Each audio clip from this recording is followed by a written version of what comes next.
Pritchard, condolence motion. Call a member for Riverina. Thank you, Deputy Speaker.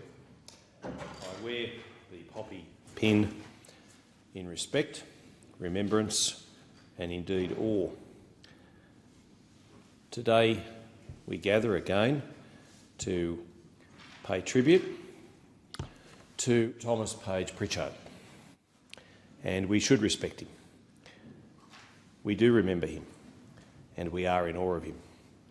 I look across the chamber and see the member for Spence, and I honour too his service as a private with the Army Reserves and acknowledge all members in the Federal Parliament who served our great nation, who wore a uniform, because they are the best of the best. They are the bravest of the brave. And the one we pay special tribute today, Thomas Page Pritchard, was somebody who was a rat of Tobruk. Indeed, he was the last of the rats of Tobruk. During the African campaign, the North African campaign in World War II, Nazi propaganda radio broadcasts spoke supposedly contemptuously of the Tobruk defenders, labelling them as rats. Well, in true Aussie Army fashion, they took that as a badge of honour, and in defiance, the soldiers proudly adopted the nickname. In fact, during the siege, they designed their own medals in the shape of a rat made from the scrap metal of a downed German aeroplane.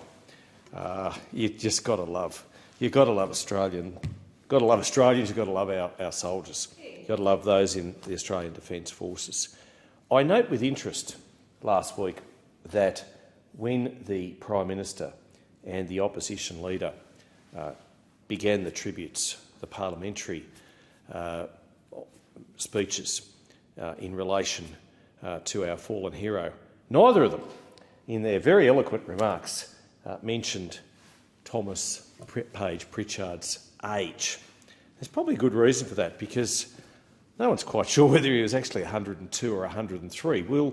Let's go with 103, because it was said that he was born in Portland, in Victoria, on the 25th of May 1921.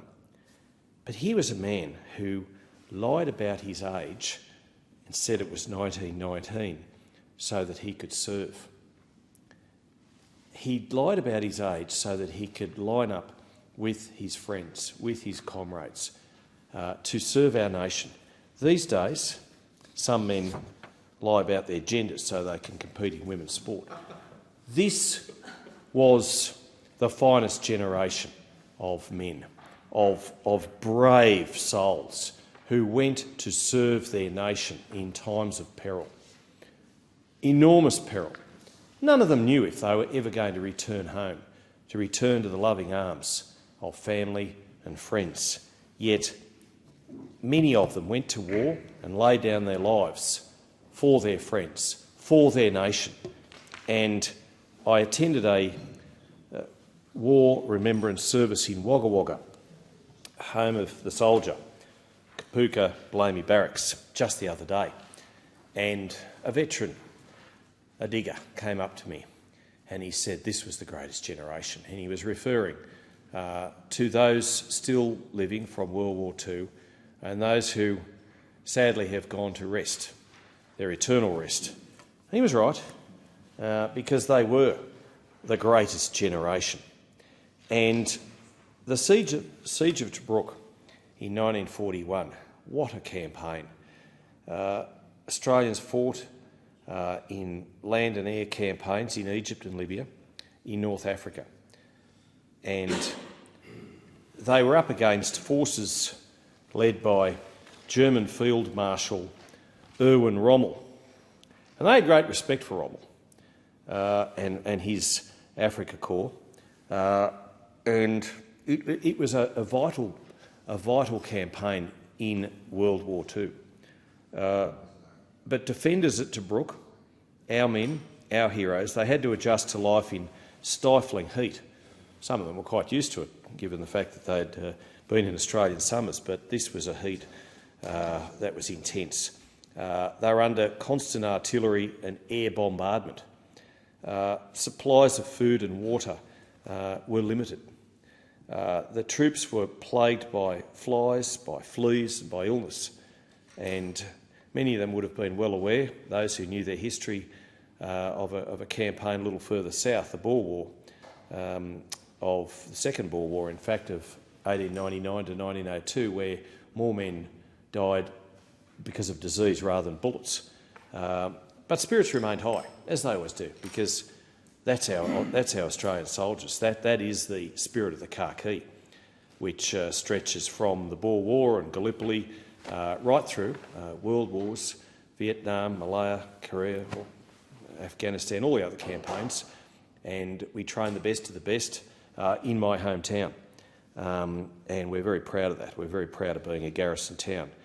And Tom Pritchard's loss is very much was felt keenly at Kapooka because they understand that this was an iconic figure who, because of his death, that link in that heritage had been severed.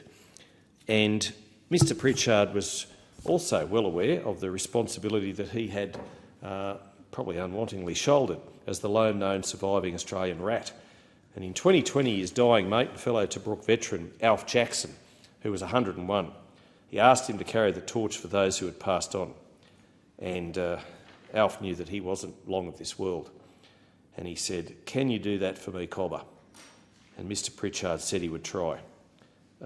Those who knew him described him as a quiet and thoughtful man, and like many World War II veterans, he didn't like to talk of battles past and battles won and sufferings endured. But he and his mates helped win the war against the Axis, against the Germans, and he and his mates are responsible for the fact that we now can live free, that we now have a democracy that we should be proud of, that we should at all times uphold. And we live in very troubled times. We've got Ukraine, we've got the situation in the Middle East, and we've got many Australians who perhaps would not be so keen to don a uniform and to defend our country. But it's the ideals that Mr Pritchard had in spades that we should try to live up to at all times.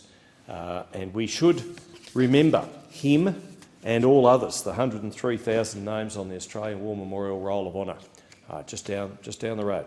We should remember them, not just on April 25, Anzac Day, not just on November 11, Remembrance Day, Armistice Day, but every day, because we owe so much to them.